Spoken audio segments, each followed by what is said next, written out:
one of the worst lines in the movie. But still a good line, technically, when you think about it. It's just, because Keanu said it. You're going to teach me jujitsu? I'm going to learn jujitsu. And a bunch of other stuff, too. 10 hours straight, he's such a machine. It's a good line, but such a campy fucking line. Anyway, welcome to Back to Classic, the cinematic movie podcast that takes you back to the iconic films of 20 years ago, right here on iHeartRadio, iTunes, and Spotify, the big three. I am your guy, Jay Alonso. With me, of course, is... Danger Neff, David Danger Neff. And are you ready for this Kung Fu movie? This movie is so iconic, and I'm so happy that we're celebrating 20 years of it. Because without it, the generation of what we have in action movies now, it just wouldn't be the same. Very true. Very true. Rewatching it today, you do kind of catch the corn in it, but for the most part, what this movie was able to create, I was just like, oh, this is jet setting. This is what you call something that was not around this time, and this movie kind of just created something new. We're going way ahead of ourselves. We do have a guest today. If you recognize this gent to my left, you know him from another episode we did. We did basketball. We did basketball. We do so much of these damn things I clearly forgot. But I know you've been here before, though. That I knew. Yes. But this is the first time you've been here at the studio now. Yes. This is the first time I've been here. Yes. What do you think? It's dirty? You know, we really need to clean this up a little bit. No, it looks great. Okay, good. Hollywood, baby. There's a church next door, by the way. They figured they'll have service tonight. We need to talk about this church for a second. But let's introduce. Welcome back, Lealan Hairston. Was it Hairston? I'm saying it right? Yeah, it's Hairston. You are saying it right. Yes. Because it was like your boy Lund is back in the house. Lund is back in the building. Lealan Lund Hairston's back in the building. What's up, man? How you been? Been great, just catching all the movies, playing all the games, back into World of Warcraft, back into Diablo 3, kicking it. I can't relate. I mean, I can relate. Well, not really. Because, the other day, he was just like, man, I really wish you and Adam would just get on WoW, just so I could see where you guys take this for a month. And I'm like, dude, if I didn't have, if I didn't have this, and I didn't have the job, and all that, I totally would, but, But, Yeah, grown-ups. Life calls. But life calls. Life definitely calls, though. So, what's the last movie you seen, man? You say you were catching up on some stuff. Oh, boy, I'm a little behind. What was the last movie I saw?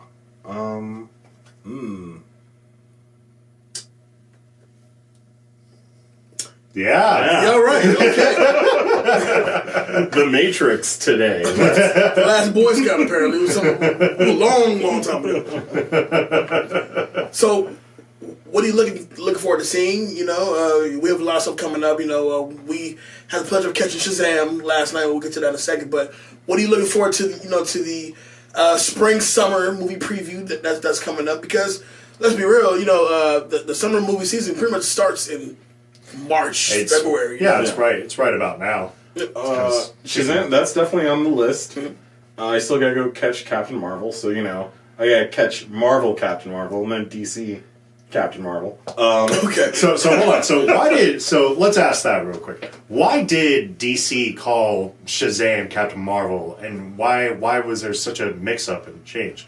Was this just we feel like being dicks, so we're actually going to take your company name, just add the name Captain in front of it? Okay, so this is where it gets complicated, because this is news to me. I had no idea this was even a thing. Yeah, Shazam used to be known, or I guess it's still kind of known as Captain Marvel, the original one. Right, and so Carol Danvers took it over from Marvel, which is explained, and she is Captain Marvel.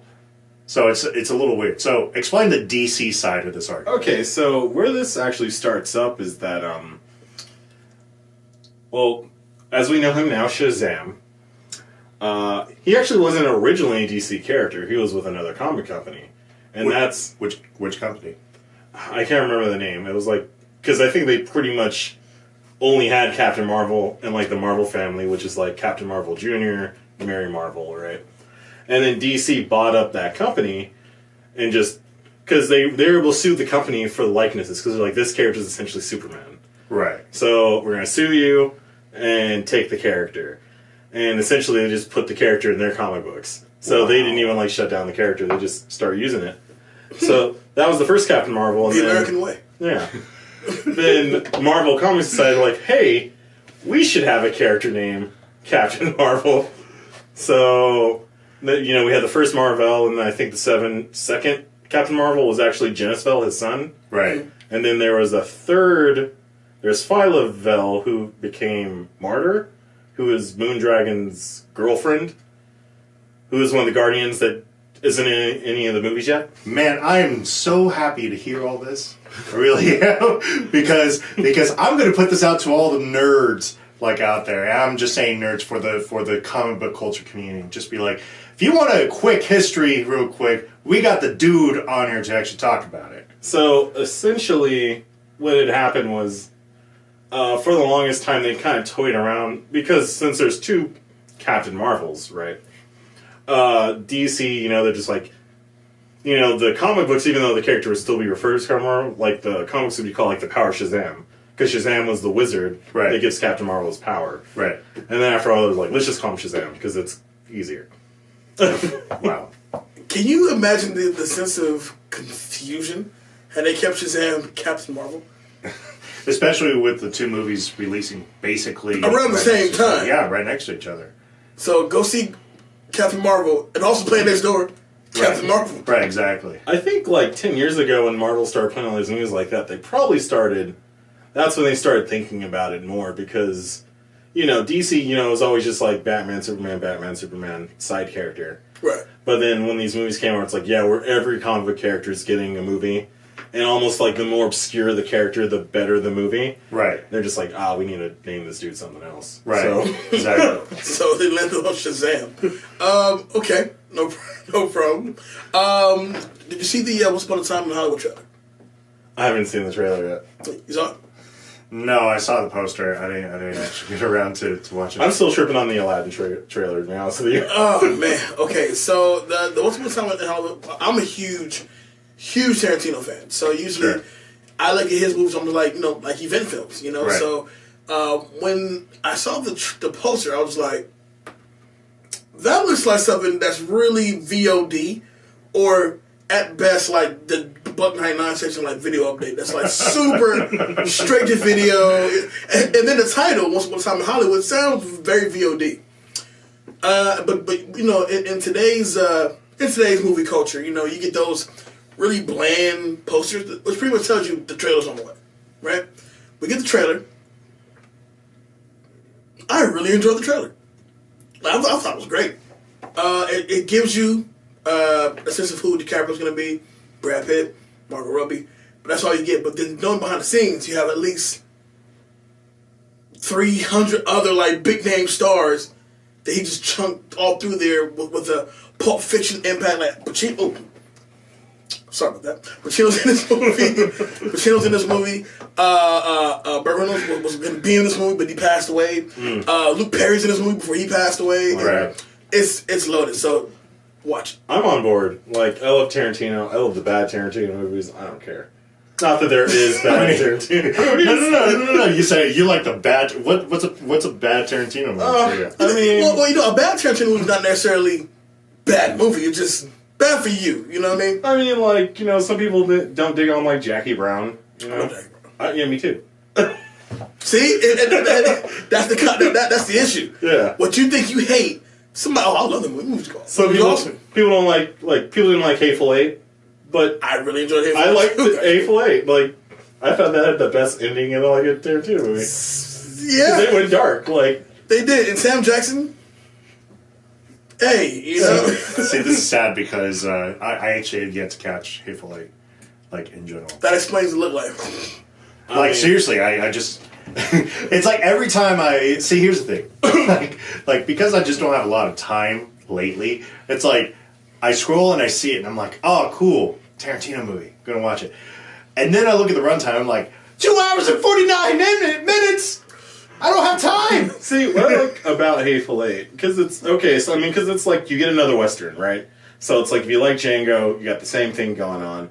But like, kind of my issue with some of the newer movies, it's like they kind of have like good endings, and I feel like a Tarantino movie really shouldn't have a good ending. It should be like, what the hell's going on here? So like, Inglourious Bastard, I mean, that's as good as an ending you're gonna get. I mean, they shoot Hitler and they burn him to death. True. I mean, it was a pretty positive ending. I mean, yeah. And Django as well, yeah. He gets the girl. They right off the sunset. Pip walks his horse out of there, yeah, you know. Blows up Slave Master's house, kills the head Negro, and we're good, you know? But we're now in this place where if this truly is going to be the 9th movie by Quentin Tarantino, which I call Bush on that too. He has to keep going. But I don't know. that is, you may not want to do a bunch of them, but not, I don't know. For a director to be this legendary to have 9 movies at this point. I'd like to see him try a TV show. I would like to see him do an episodic 8 episode TV show. Just see where he goes. What happens if we give you 8 hours of screen time? What are you going to wind up doing with it? I feel like he'd be the type of guy that like does the twist in like the 3rd episode, and then the penultimate, and then like the last episode, everybody just dies. I feel like that would be great. It would like take place in like LA or something, but it would be like a different character every episode. Right. Could be an anthology, you would just see other characters like in the background doing stuff. It's you know what I mean? Have you guys checked out that new Netflix show? Was it Love, Drugs, and I've seen it. I haven't seen it yet, but I've seen the. I've heard a lot of people are just like, "This is fucking crazy, man! Like what is going on?" I mean, I'm still like on the 3rd episode of like Umbrella Academy, so that's where I'm at on Netflix. Yeah, I hear that's just okay. It's pretty decent. I'm still on the 7th episode of The Adventures of Sabrina. Chilling Adventures of Sabrina, and the next part's coming out like next month. And I'm like, I kind of have to. Oh no, the 8th episode. I am on the 8th episode. Yeah, I'm stuck on that show. I like that show. Like, there's a lot of dumb stuff in that show, but I like it. So, Jay, you wound up catching the movie Us. I did. Tell us a little bit about your reactions there. Like, of course, do a review. Like, we're still going to do a review for it, but you caught Us, and how about this? In comparison to Get Out, does Jordan Peele suffer a sophomore slump? But notice the long sigh. No, he doesn't. What he has, not a sophomore slump. Jordan Peele, newest film, is great. I mean, there's not really much more you could say except the execution was great. The story is phenomenal. The acting is fantastic. I'm calling you right now. Next year, Lupita Nyong'o, Best Actress at the Oscars. Better believe it. Write it down. At least a nomination. Okay. At least a nomination. What the movie does get wrong is it's predictable, and it's not blatantly predictable. It's not like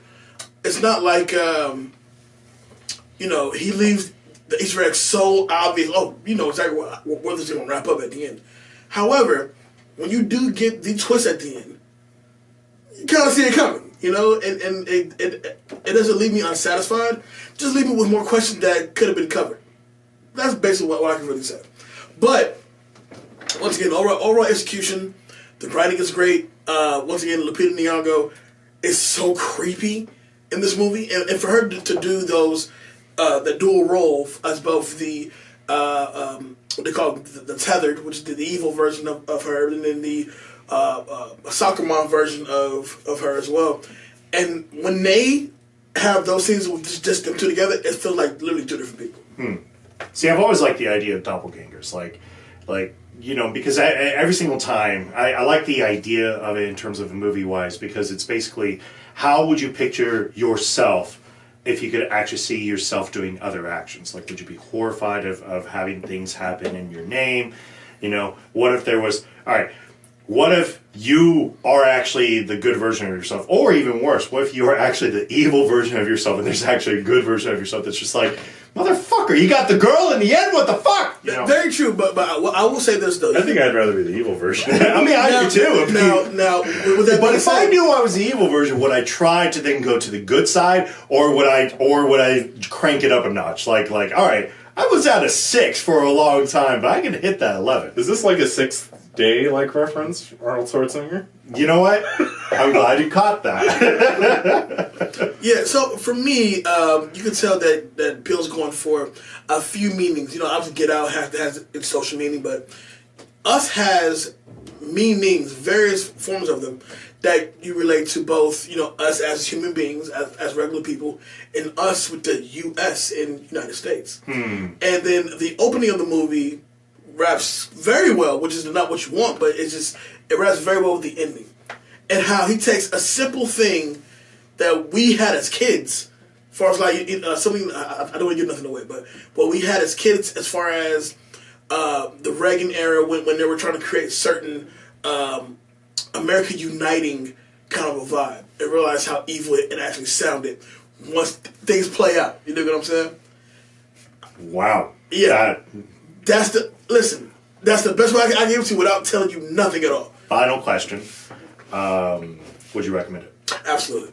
Absolutely, see it now. 100%. See it as soon as we say goodbye. Go see it. Not like wait for video or anything. No. You know, wait out the 3 months. And it's one of those movies where it was made to kind of have audience participation, because all you had was, don't do that, don't run over there, start the car, get in the car, keep going. We react to this movie, you know. He creates where we can react to the movie. There should be special showings where right. Audience, you have us, and then you have us with audience participation. Don't go over there, and then the person like turns the other way. They're behind you. Don't do that. So yeah, you get a lot of that though. But overall, though, fantastic movie. Definitely not a sophomore slump. I need this Jordan Peele's Gargoyles movie, and then I'll be good. Oh, I'd love that. Yeah. Especially get Keith David to come back for the voice, or just put him in a gargoyle suit, like put some makeup on him. So also so yesterday we caught an early access screening of Shazam. DC Universe, obviously. We had a very, very brief introduction of who Shazam is from Len. Thank you so much for that. And without spoiling anything, I can say that's easily, and even though there's not a lot of DC movies out there, it's probably top 3 for me, for sure. Maybe even takes the cake.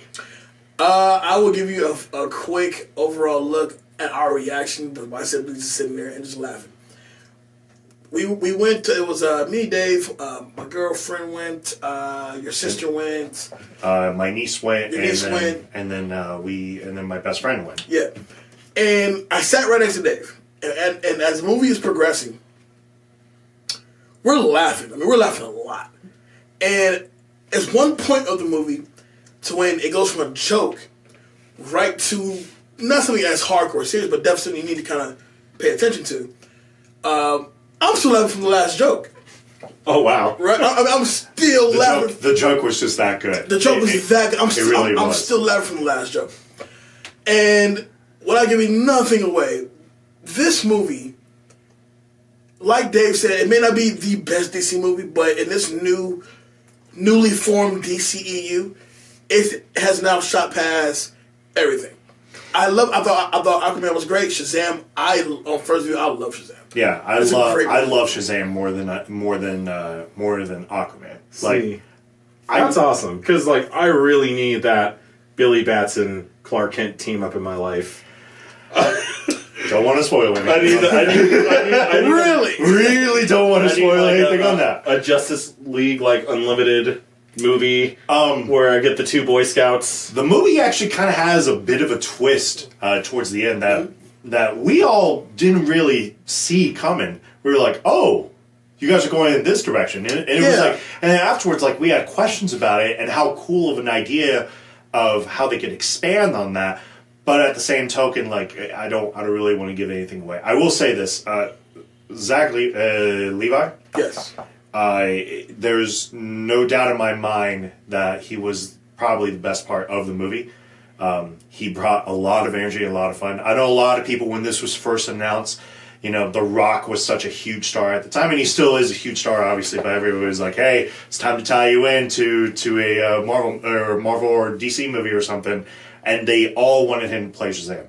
And I'm telling you right now, The Rock could not contain the energy that Levi and as charming as The Rock is, just to come out of that for a second, as charming as The Rock is in his roles, what Levi brings to this character, I feel like The Rock can't do. Because what Levi does with his character, he's able to really channel his inner 14-year-old, and on top of that, inner 14-year-old who really has never had anything. You know, and then you get these powers now. You're not thinking about saving the world on first run. No, you want to see what you can do. And I love how the movie explores the interest in at least seeing what you can do with these powers before, you know, even considering a villain that's out there, or, you know, saving the world or saving the city you're in. If I can punch through brick, that shit is dope, you know. and that's really the the overall feeling of a kid who has this power to go from a teenager to a grown man that has these crazy powers. Exactly. I feel like you do need that. I guess Jay wasn't feeling that The Rock though in the second Jumanji movie. He's channeling their 14-year-old in that one. I give you that. But just now seeing Shazam and really going into Shazam with really no expectations. I know nothing about it. I saw a trailer. I thought the trailer was cool. But now that I've seen it, one, this movie it wouldn't have worked as the typical dark DC film. It just wouldn't have worked. You need comedy to tell this story, clearly. And if you notice, it's really I won't say a mock, but it's more so of just a play on superhero movies in general. It is. There is some things about it that kind of it kind of almost makes fun of itself in a way. It's very self-aware. But yeah, it's a very self-aware movie. I'm just excited to see where it's going to go from here. Yeah, very excited. I mean, with those like the classic, like Captain back in the day, the classic Captain Marvel comic books, they did have like a lot of camp in them. So it's like I could see that being translated just like, humor, a little bit of goofiness, So I think that works. All right. So, with that being said, going into this thing, this is the final week for the March challenge of the 2-minute drill. So once again, if you guys don't know what we're doing, we've been doing a thing with 2-minute drill where we're basically going to do a social media challenge. In this case, it's the Hot Ones challenge. I've been saying the Hot Wings challenge for those who aren't aware, but it's a Hot Ones challenge. Basically, you take your hottest sauce. Hopefully, we can get a recording to wherever we're going to do this. Inside the restaurant, we do the wings. The loser is the one that has to eat the wings, and then I basically ask you questions or talk you through it, and you have to do it within a certain time frame to basically pass the challenge itself. No prizes in the end. This is all just for fun. For those who don't know what the score is, currently it is 5-2 in my favor. So this is going to be a lot of fun for me. So I just want to say, it's been a good month. I just want to say, I'm going to go out not to taking a full-blown 0. I got my points in as well. But, and Dave also really came up with a challenge that we're going to do at the end of the month. Oh, but I have a challenge ready for next month, though. Oh, are you? Yes. All right, well, we'll discuss that next show. We're going to discuss that tonight after this here show. Oh, are we? Off camera. Oh. But God, am I going to love it. All right. Do we have the 2-minute drill clock? We have the 2-minute drill. The 2-minute drill clock up ready to go. I took my time, putting together my questions. I wanted to really, properly analyze things, and I think I did okay. You ready? I'm just here to run out the clock. Run the clock.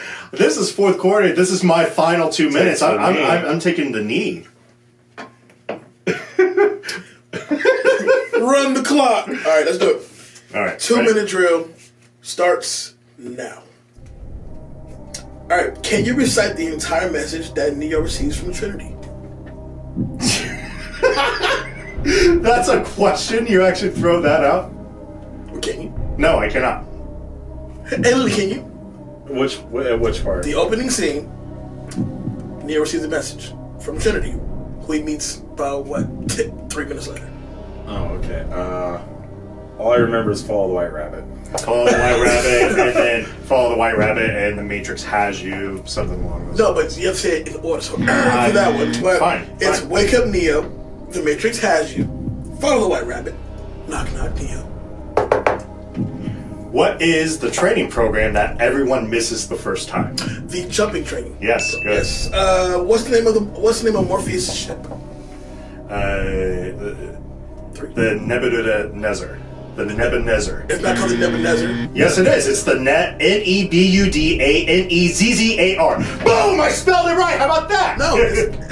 Nebuchadnezzar. Thank you. Oh my lord. Fine. Thank you. So boom, we got it wrong. I feel like I don't know. That's.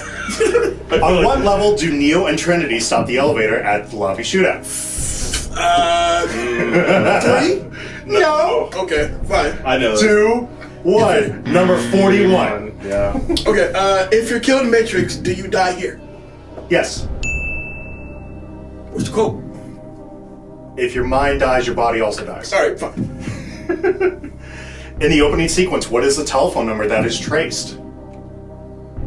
Oh. Oh, you want to throw out and recite the lines. Oh. Don't look at me, I'll help you out. There's a 555 in there. I bet it is. I don't fucking know, man. 312-555-0690. Okay, fine. What is a sentence? Okay, fine. Fine. So, 6-3?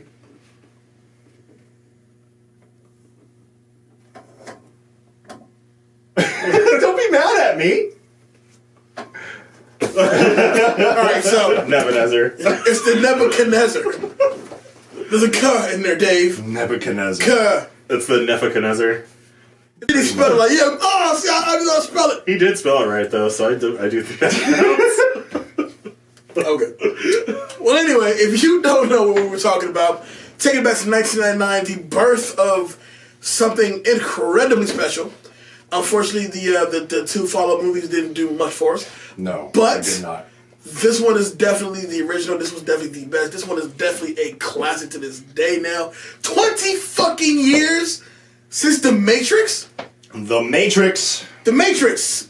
Original release date, March 31st, 1999. Shares opening weekend with 10 Things I Hate About You. Production budget was $63 million. Box office total, 40. Like that movie too. We actually did that movie earlier this month. Box office total of $463.5 million. Yeah, it was massive. Sitting at 88% on Rotten Tomatoes. Fair. Fair, yeah. I call it fair. 20 years later, it's still pretty strong. Underrated. It is. On that 88%. Here's the two-minute drill question. This was probably the second real role that we actually got to see in terms of using kung fu and guns. There was another movie that starred Christian Bale that literally has the word "fu" at the end of it. It's actually gun fu. What was the name of that movie? With Christian Bale.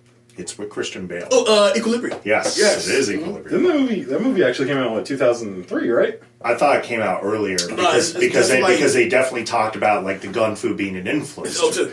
02. Is it? Mm-hmm. Interesting. I remember it came out not too long after Triple X. Because that movie was aping The Matrix. Like, Was it? Oh, it was definitely like a ripoff of it. Oh no, it definitely was.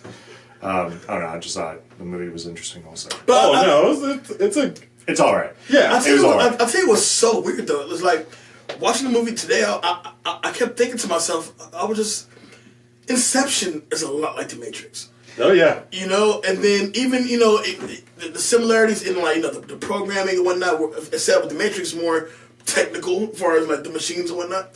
But I look back on it today, Laurence Fishburne as Morpheus. Number one, can't move like that ever again because he was in tip-top shape, kicking ass. But They're still making jokes about this because the John Wick, something we didn't talk about, the John Wick Parabellum trailer dropped, and they totally had a joke about the Matrix in there. to Keanu, from Keanu to Laurence Fishburne. Right, Yeah. exactly. Guns. Lots of guns. That's So, but I remember this was the first time I seen this movie was not in the theater. Actually, I saw it at home video. My first time ever seen it. I remember the trailer coming out. I think I seen it.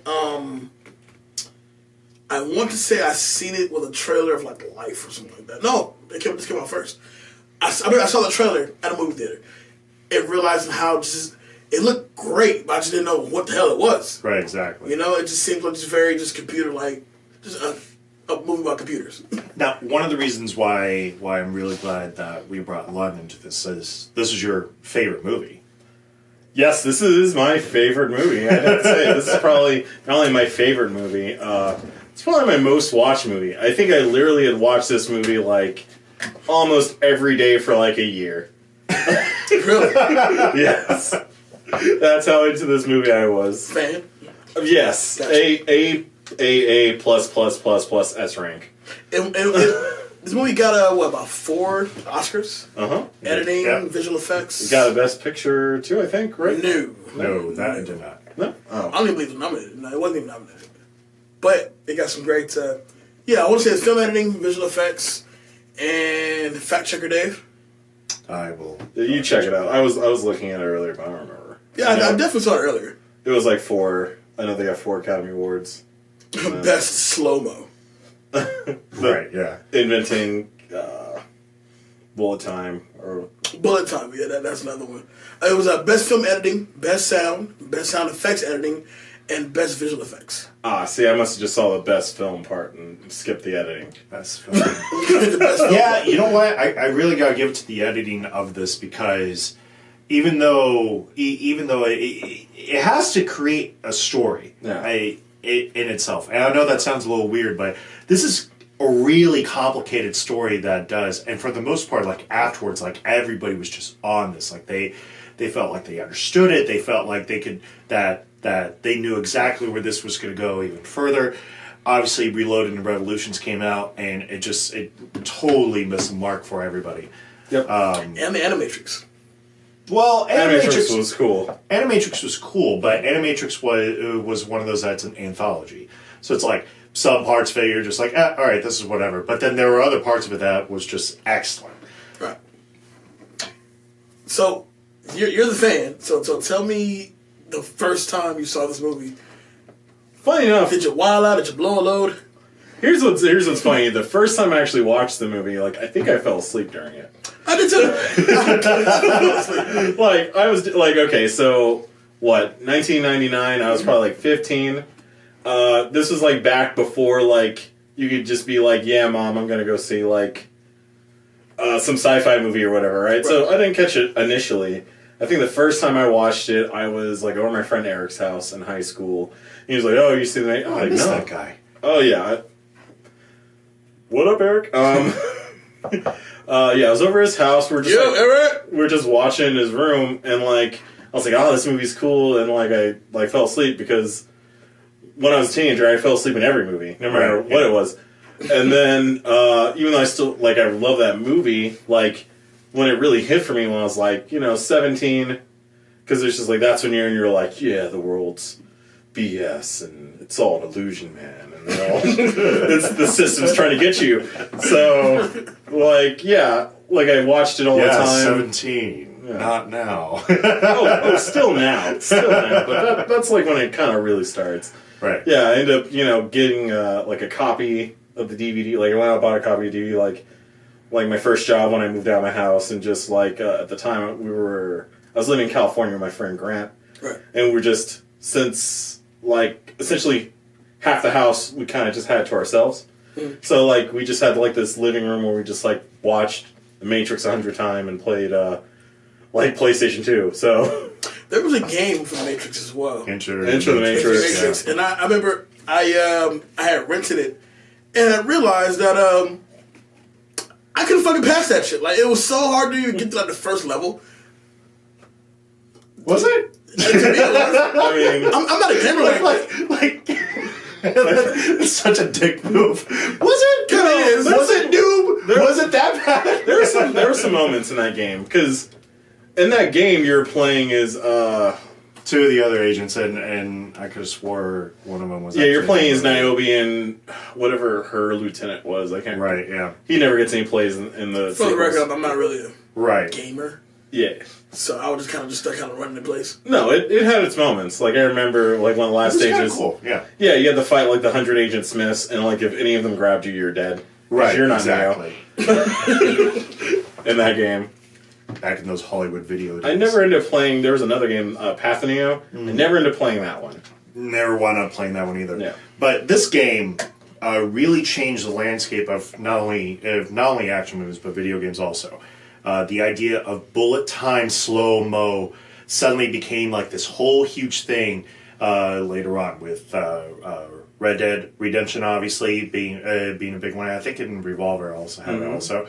You had it in the Max Payne video games. It was huge, and everybody didn't really. Everybody, you know how big of an impact a movie is going to be when you literally have to change the landscape of what people want to do in a video game afterwards.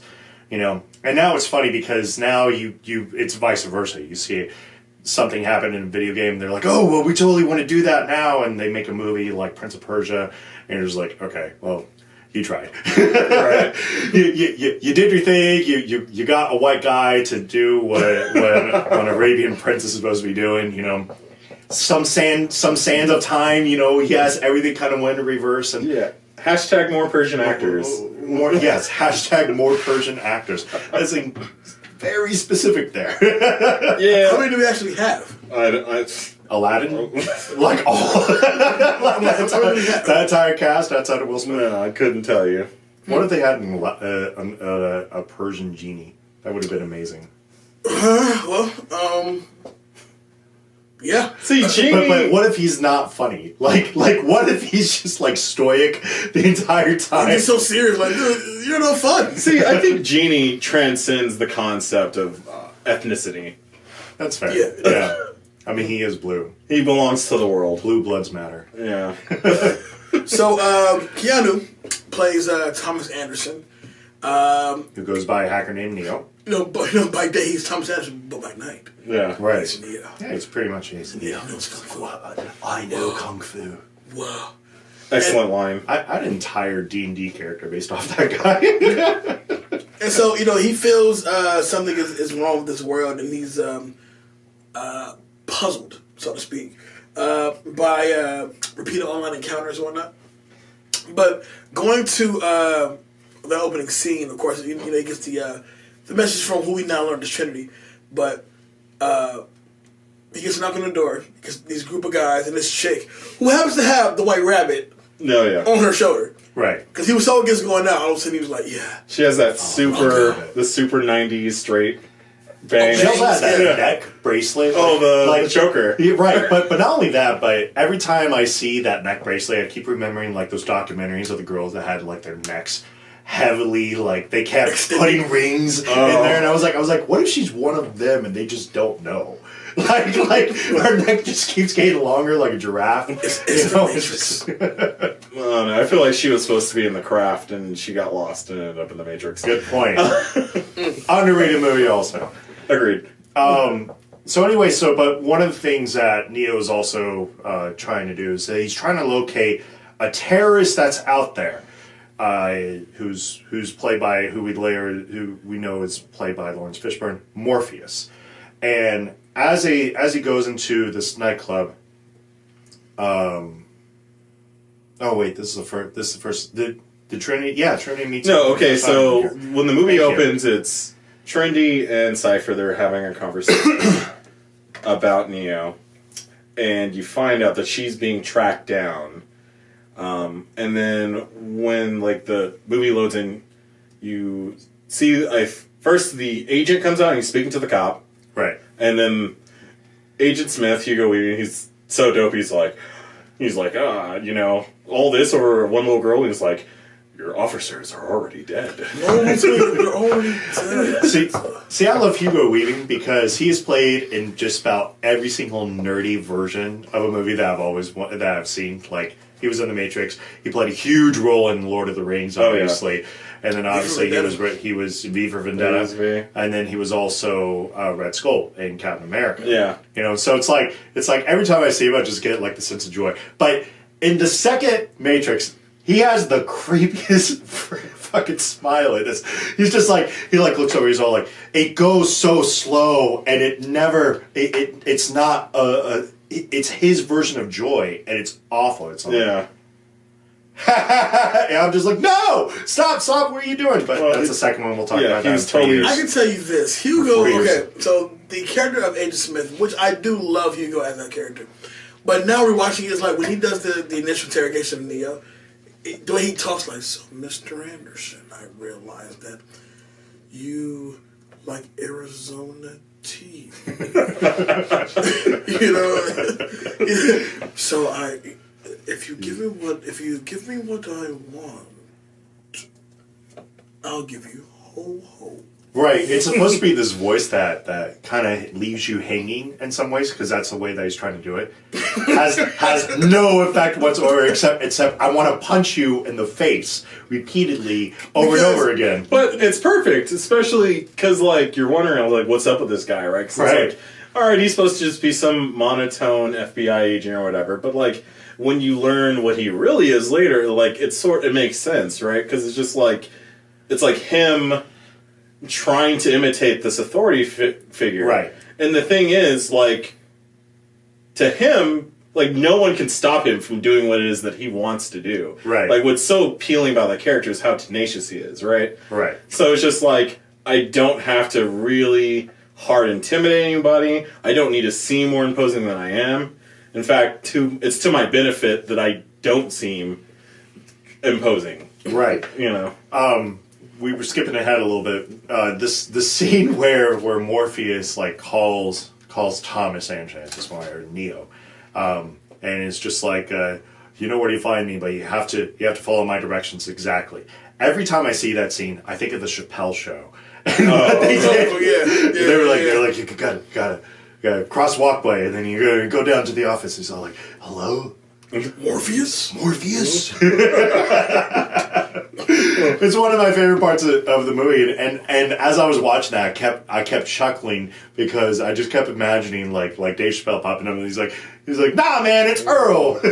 Yeah, I'm doing one of my staple. I gotta be honest, I thought the same thing when that scene came up. You know. So as this interrogation is going, because he does go into custody with the agents, we did get the interrogation, but then afterwards what if? How do you have rights if we know that you can't even speak? And you look over and like his mouth starts dissolving. Easily like one of the creepiest parts in this movie. I'm like, oh my god, what's going on here? Right, because this is the first time we really get the idea that the jig is up. Like everything Simon talked about, like in hushed creep tones. You know, like we have like going back to that earlier scene where like Trinity has to get away from the agents. Right, like this is the first time we see them jump across the building and we're like, that seems really impossible. Yeah, people don't do that, right? Right. And then we have like these people like sort of seeing Neo no matter what he does. And it's just like, that seems weird, but I guess they could be spying him. And then even later on when he is, taken to custody, we see that she's physically like watching the scene from her motorcycle. So she's literally in front of the car. Yeah. And they don't even know that she's there then. Right. But when the mouth thing happens, that's when we knew for sure that something was just way off. Reality's broken at this point. And then they put the tracer bug into his belly button, which every single time I see that, I actually get a little bit of a pain. Yeah. Like in my own they stomach. They pull out a little USB diode something, and then it turns into like a scorpion or you know what I mean? It's like a crawfish that just crawls into your stomach. And I'm just like, nope, I'm good. Like a little bit of my soul dies every single time I see that. I'm like, my innocence. Yeah. But David, how are you? You're not good when you're unable to speak. Wait for it. So after the scene, he wakes up. Right, because that happens and then he just wakes up in his bed. Right, exactly. So it's like, okay, did he literally dream everything up until this point? Like, it messes with you because you're just like, wait a minute, that can't be. And they're like, do you want to know the truth? And go meet me under this bridge, which I can't remember the name of the bridge. That you should have asked me as a drill question. Yeah, that doesn't have It's like Archer something bridge, but it starts with an A. I'm wrong. Anyway, so then all of a sudden they're like the minute he enters in this vehicle, which by the way, that it wasn't suicide doors, but it opened out. Weren't those suicide doors? It was suicide doors. Yeah. I thought suicide doors turned up. Oh, those are that's a going. Okay, so they had suicide doors, right? Right. So he opens up these suicide doors, and it's like, oh, we just have that like nowadays? That's kind of dope. And then the minute he walks in, the minute he gets in this vehicle, they pointed a gun like right in his face. It's like, wait a minute, what's going on here? Whose side is everybody on? Well, you gotta remember, these are dangerous terrorists. But exactly. But at the same time, we don't know kind of where this is going. We knew that the agents are fucked up, but now could these people also be fucked up and everybody's just fucking with him? Well, at that moment, it's almost like Spy versus spy. Yeah, definitely spy versus spy. But right, it was almost like the red pill, blue pill moment just early. Because technically, when she tells me like, listen, stud, from right now it's our way or the highway. He goes, well, fuck it, I'm out of here. Then right. You down that road, and then you gotta give Trinity listen. You know where that road goes. Exactly, and you know where it's gonna end. Right, and that's so we get introduced to Switch and APOC in that scene. And what I love about this, because this is like something I didn't catch till like maybe the 5th time watching, but she goes, listen to here. The 5th time watching it? The 50th. Oh, the 50th time watching it. But she says, and this is a reference to later, but she says, listen here, Copper Top, right? Right. And I'm like, he doesn't have red hair. What is she talking about? But it makes sense, after a man speaks with Morpheus. Right. So they go and they put this weird looking machine, and it was like the entire point of it is to suck out this bug, right. That's in there, and first that thing came out of that belly button. That thing came out of that belly button because there was blood and the same thing. And I'm like, did you guys stitch him up or something? Like, come on. Yeah, my girl called it. She's like, this is like a sonogram machine, right? Like attached to like a vacuum cleaner, like a lipo machine. This is how we get babies out now, just suck them right out of your belly button, and that's that. And even the reaction to that, like, oh my god, that thing is real. Like, right. Yeah, I thought I said the same. She's like, that's a real thing. So then they show up at the mansion, or not at the mansion. It's just like this, it's like an abandoned hotel, I think. Yeah, it's like an abandoned hotel. Walk into the door, and we get the introduction finally to Morpheus, who's played by Laurence Fishburne. But when he does this turn, he's kind of smiling, like he's not actually being stoic, serious like he normally is. He's all like, "I've been waiting a long time for you." I was like, "Oh man, this is gonna get weird." Like really, I felt the work the same of a lifetime, way. Right? Yeah. I definitely felt the same way. But the one thing I always admire about Morpheus, outside of the fact he's the legend of whatever's going on in this movie, but yeah, he's the true hero. But the coolest shit about him, I've always, even as a kid, the coolest thing about Morpheus, he can put his glasses on with no leg, with no legs on it, and they fucking stay. Cool. It looks so cool. Like it's not going anywhere. Why is it not going anywhere? like when, I saw the film. I'm like, wait a minute. Those glasses don't move at all. That's so cool. Morpheus isn't like a mortal man. He is a mystical being. He's, clearly. Right. Like, you know some really good magic. Like, I was reading this earlier, and it was like, Morpheus, like, when the Wachowski brothers, when they're like, yeah, so your inspiration photo is literally like Morpheus from, like, the Neil Gaiman, like, Sandman. Oh, so there you go. And that's funny, because that's my favorite comic, actually. So that's why you love Morpheus. That's why I do love Morpheus. It kind of makes sense. All right. Looking back on it and my interpretation of it, that's fine. Also, just to kind of jump on production, the style of this movie is so dope. So dope. Okay, it's dope, but it's also not dope. Like the jackets are cool and whatnot, but she's wearing like a leather crop top, and I'm like, she's.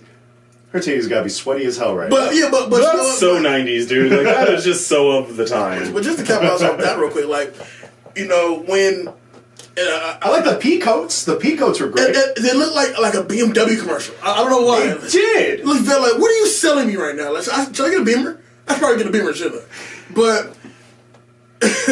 there was that, right? And then I feel like the outfits when they're in the Matrix, I guess, it's very gothic, but at the same time, it's like art dealer chic, I guess. It's hard to explain. No, that's kind of like I don't know, like the way I would imagine like a hobo in the 70s, like imagining someone who's really affluent hanging out in a jazz club. Like that's kind of the style. That's incredibly specific. Well, yeah. Well, no more like with Morpheus. Morpheus had a certain suit that he's either mystical and weird, or he can play a hell of a flute. Right. I think at what one if point, he opened up his jacket is just like gimp suit like underneath. Because one of those jackets were like straight up like a snakeskin, like right, fully. And let's not forget the floating glasses. Oh yes, yes. So, but as Morpheus begins to speak, he's speaking about, you get a sense that there's something wrong with the world, and you've known it all your life, and just something is just inherently wrong. You can't really put your finger on it, and all this. And I gotta tell you, like that was really solid writing for me. One thing I will give this movie is that there are times where it gets campy and cheesy, and then there are times where it's like really trying to like reach a point in its own writing. I think that's just what Wachowski brothers like kind of believing in their own writing a little bit in this. But what was really, when this entire sequence, which we're about to get into, begins, I feel like every time I hear that line, it makes you kind of like sit back and recognize, well, what if this? So one of the beautiful things that they also talk about in this is the idea of your reality could just be a program. And I know I'm jumping ahead a little bit, but this is, again, a really, really strong writing that actually leads to really good theories that would be crafted and is still being crafted 20 years later on today. And that is really thankful to the writing that leads up to this. But then we get the evident red pill, blue pill.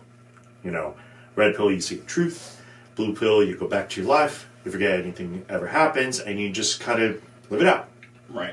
I mean, I think what's really cool, because you bring up the red pill and blue, because like everything in this scene is so evocative of like the Alice in Wonderland thing, right? Right. Like, because they make a reference to the White Rabbit earlier, and then they don't really bring it up anymore, but it's like, they talk about the red pill and blue pill. We have the like smiling Morpheus, which is kind of like our Cheshire Cat, kind of. Right. Like, he's whimsical, but he knows something more.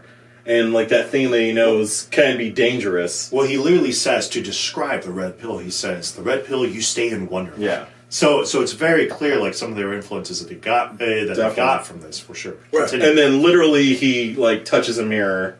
He literally goes through the mirror. Right. Neo takes the red pill, yeah, obviously.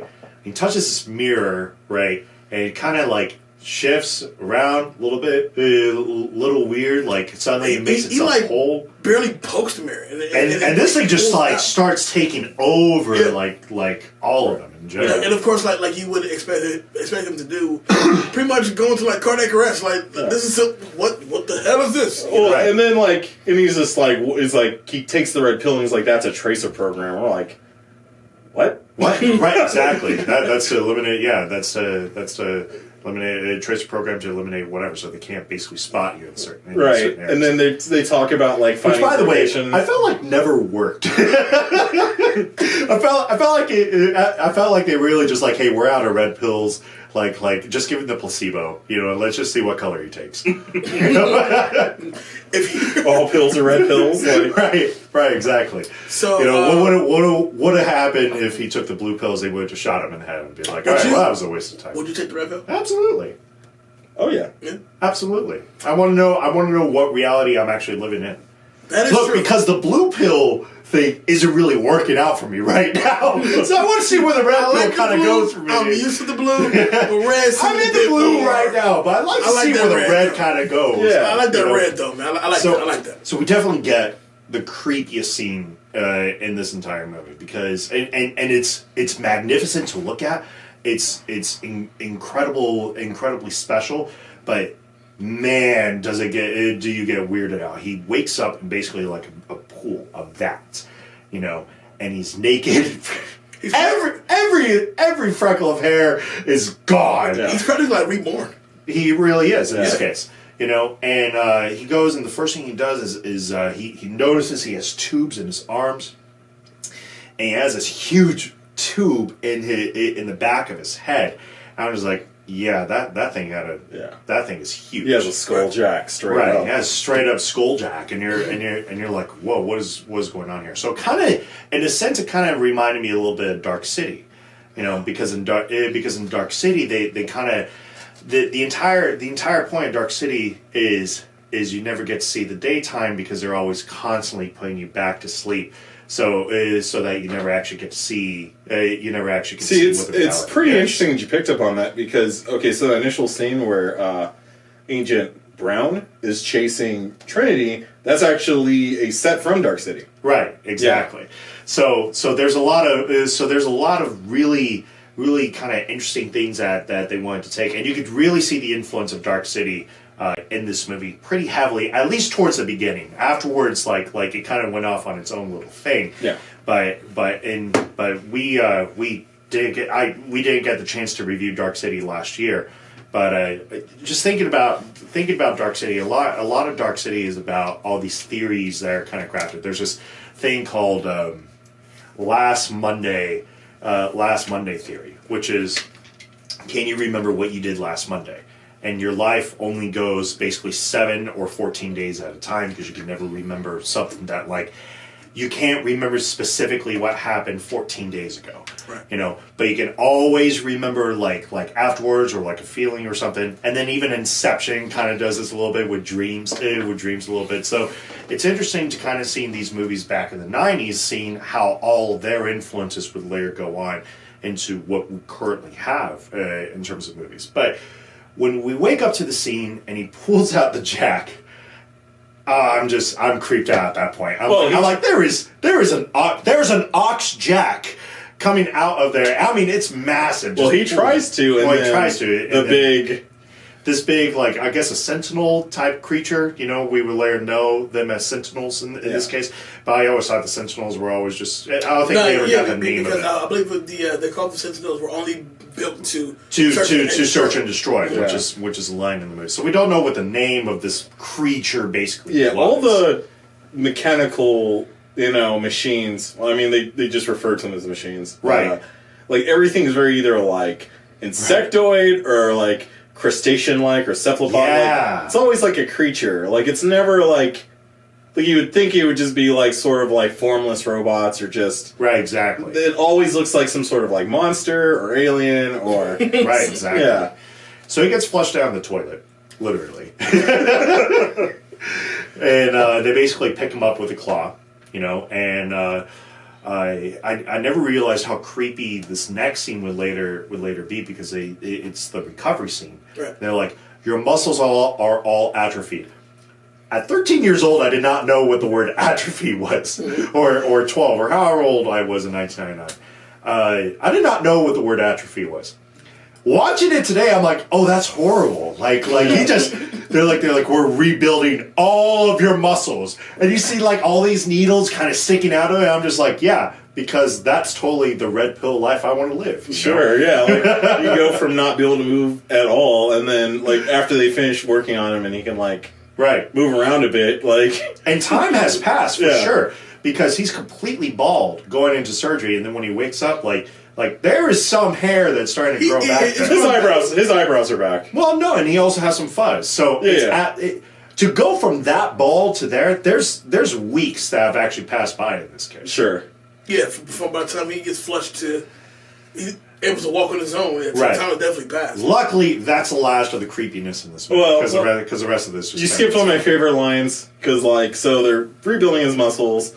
Welcome to the real world. Yeah, welcome to the real world. It sucks. Everything sucks. He's just like, we're rebuilding your muscles. They're atrophied. It's like, why do my eyes hurt? It's like, because this is the first time you've ever. Yeah, this is the first time you've ever used them. And it's just like, oh right, exactly. It's all like, oh, and everything sucks. Like why? So you come to find out, obviously. Because they kind of get started with a little bit of the training programs, a little bit. You get to meet the actual crew. Now, you had a story because you've actually met one of the crew members before. Kind of. Yeah, kind of. Okay, so it's Marcus Chung, right? So, anyone's familiar with this movie or familiar with the character Tank. So, this is really when I was this is when I was watching The Matrix like every day. So, funny enough, I was working at I was like 18, and I was working at this movie theater in Northridge, California, And it was like right around the time like Kill Bill came out, but like The Matrix Reloaded was just about to come out, right? Right. So, I met a bunch of people, other ushers. So it wasn't Tank, it would have been Dozer then. No, it's Tank. It was definitely Tank. It's Tank, right. So, one of my coworkers, nice lady, a little bit older, but she's like, oh yeah, my boyfriend's gonna come pick me up. He's an actor or whatever. And I was like, oh, cool, like, everyone in California's an actor, da-da-da, right? So, like, I go out with... looks at Jay. Kind of resent that, I'm sorry. So, like, I'm just hanging out there outside, because, I'm just like... Don't look at me, I didn't move to California to be an actor. Hey, man. Okay, continue. Yeah, every friend I have from California is an actor or a voice actor. Right, yeah. So, no one that famous, but... That's just what we did. Keep Right, we were all kind of like hanging on there. It's like, oh, it's nobody famous. keep working, y'all. But so I'm just hanging out with her because I'm 19, but I'm like a big dude, and she's like a little, like not little, but she's a lady. So I'm just hanging out. Her boyfriend shows up.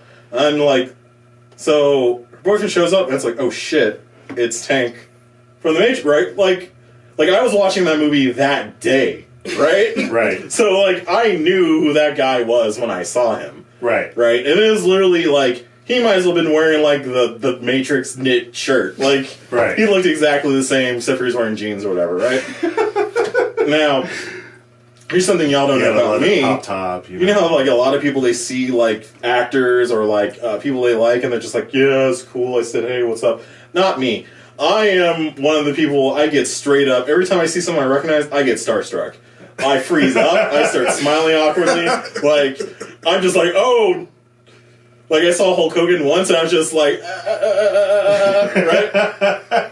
So I'm just like, oh, I just want to walk in and be like, oh, man, I love that. I love your movie. When are you going to be in the second movie? Like, what do you got coming up? Right? So I had all this cool stuff I would, like, want to say in my head. I just walked up, and I was just like, do I know you? And then, like, he looked at me, and he kind of gave me, like, that sad smile.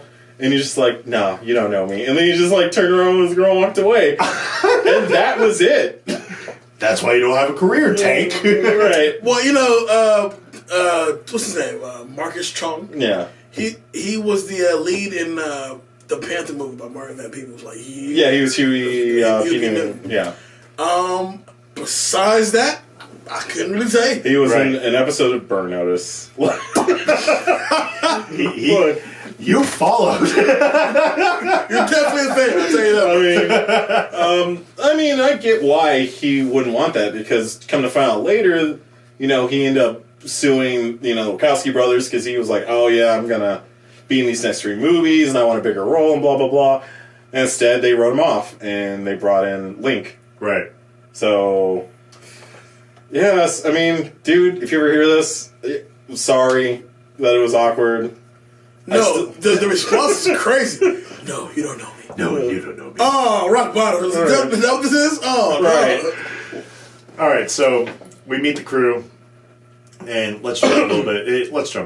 Mm-hmm. We go into the programs, and the programs are just really awesome. You get the idea that the reality that we know is a program, right? Which is obviously now still a very popular theory, because even nowadays, we don't even know if us talking about this could all just be a program by another higher being, and we're all just Sims or whatever, right? Right, it's all a simulation. Right, of course. And we kind of go through it, and the entire idea, like why Neo is so important, is because he's supposed to be the one, the person that is literally supposed to bring balance to the Force in this case. He's supposed to be the guy that basically like starts turning the fight for Zion, which we never see in this movie, but we get a pretty eye-opening sequence of that in the second one. Right. The 10-minute orgy they had in the second one. Machines! Yeah, man. Machines! Zion's lit, man. Zion is so damn fun. But it's really hot. Yeah. It's sweaty, but Hey, listen. I mean, whatever. Nobody's taking a shower. It's fine.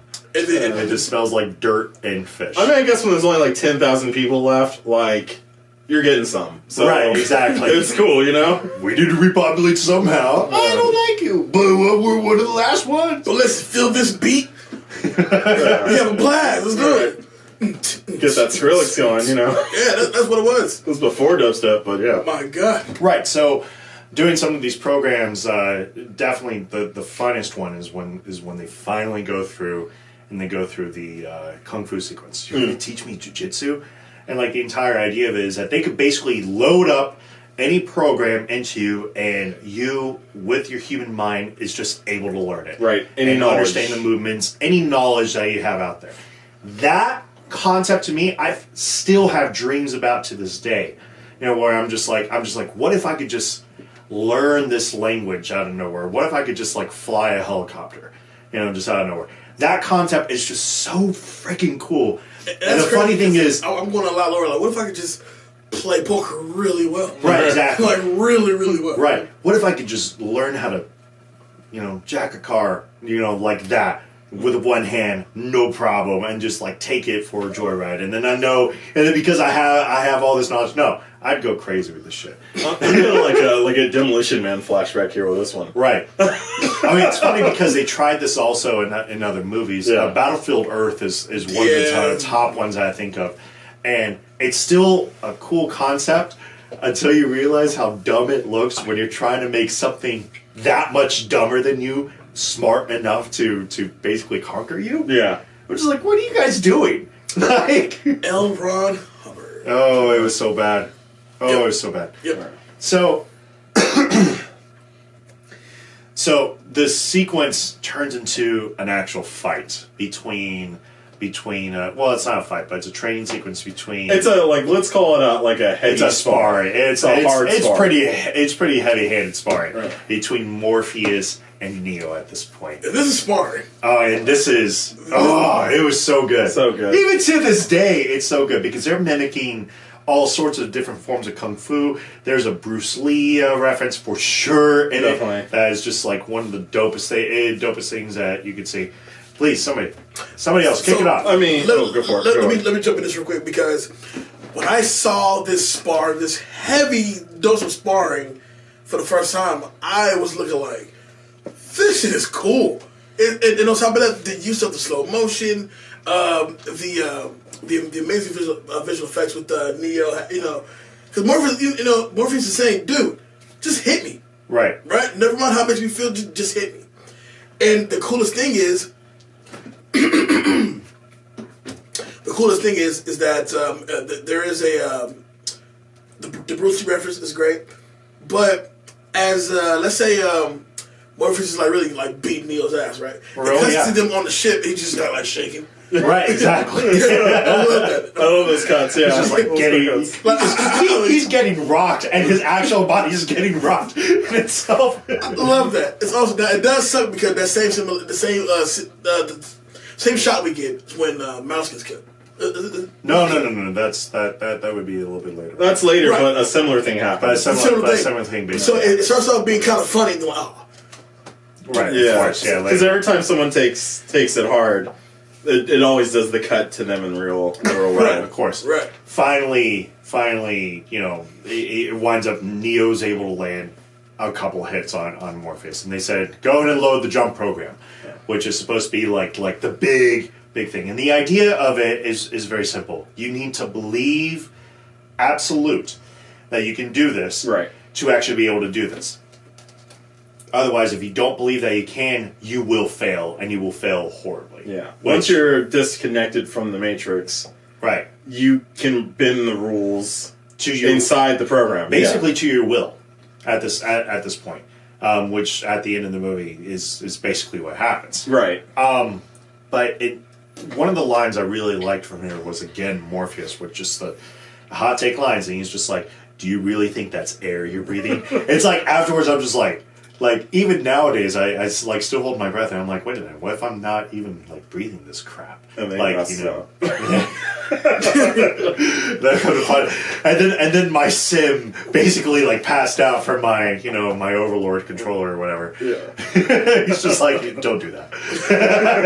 Now, Well, he does the jumping simulation. Which he fails. He does fail. And of course we find out everybody fails the first time. Of course. Morpheus tells him to free his mind. Right. A few times. Free your mind and your body will follow. Right. Some like LSD trip he's doing here, you know. And then of course shows Neo like, well, I can do it. You can do it. Exactly. It doesn't work out that way. But I love the next module that they walk through, as he's pretty much breaking down why these agents are bad. But the coolest thing about the whole thing was Inception did the same thing. Right, of course. So you're in this world where everybody's kind of like just a dick to you, kind of just shoulder bumping and all that type of thing. Right, because it's a whole subconscious thing. Right. Now, as he sees the lady in the red dress, I love this part because Morpheus knows what Neo's looking at. Right. Right? And so he says, are you listening, Neo? Or were you looking at the woman in the red dress? I was looking again. He turned the gun to his face, freeze it, and it just stops the whole thing. Right. Love it. It's so dope. Yeah, Morpheus is some sort of like ninja psychiatrist. Like he could tell you, he could just tell you what you're gonna do. Like he's just that knowledgeable. He's like you're a white guy, you're horny. You're gonna look at the chick in the red dress. Right. You know. Well, it's just this is your first real time you felt these emotions. You know, really. You know. I mean, even take it a little deeper. It's like, okay, so the program, the system has trained you to like be like the mouse in the maze. There you go. I'm leading you through the maze, so I know where you want to like sniff at the walls. Where the cheese is at. Right. Really, really good analysis there. We didn't get this scene where I gotta be honest. This may actually be my cut that out. Where we're kind of like where they're kind of like having breakfast the next day. You know, and they're eating this. They're eating this goop, and I get it. That the goop is why they showed this scene. They're like trying to make it seem like, and then Mouse for some odd reason has this like tasty wheat line that I'm like this is kind of redundant, whatever.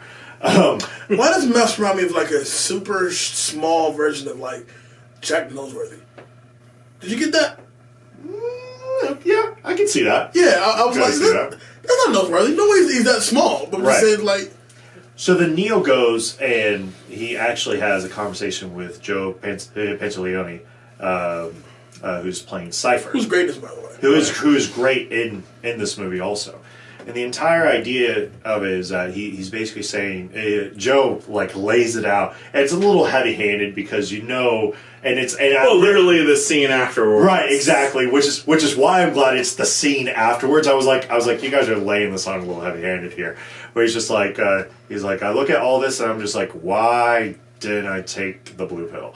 You know, and he's just like, and it's true, like. Why wouldn't you take the blue pill if you're able to kind of make something work in that way? Because the real world in itself, you're eating goop. You know, you're not ever going to have steak in that sense. You know, it's just it's nasty to really think about. Which, in a weird way, you know, you do look at Cypher as a traitor, as the one that that shitted on the team. However, you totally see his side though. Yeah, absolutely. Because if you've been living this. Waiting on Morpheus to find the one. I'm not the one, so why am I going through this shit? Which is why the next scene is so important. When he's actually having that meeting with Agent Smith, and he's basically saying, "I want to be rich, someone important. I understand that this is all like fake.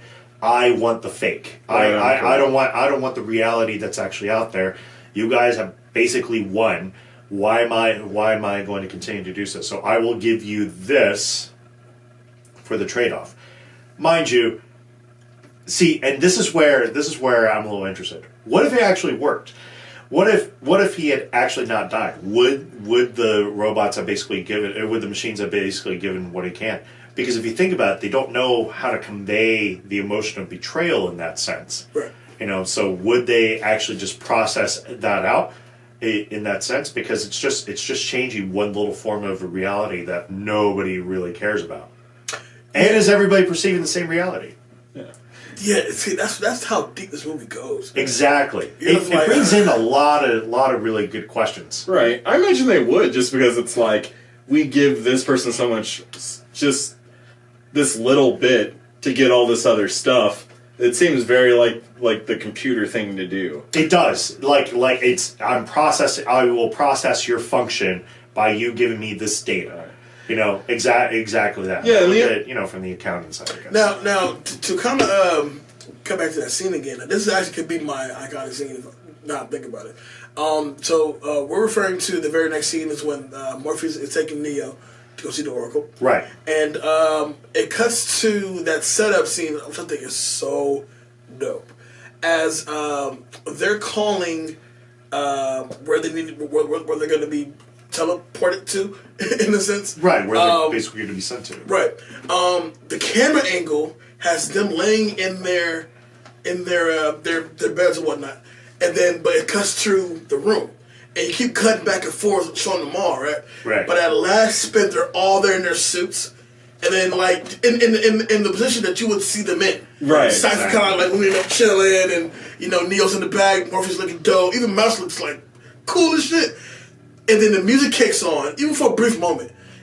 Easily, probably could be my iconic scene. Like it's like the very Avengers. style heavy. It's like the Avengers circle scene before the Avengers circle scene. Like because by that third circle, they're there. Yeah. So it was, to me, film editing at its best to really kind of give you that vibe. Like, when they're in the Matrix, they're clean. This is clean shit. See, that's one of those examples. Like when people say the movie's corny and stuff, I'm like, no, right? Because shit like that.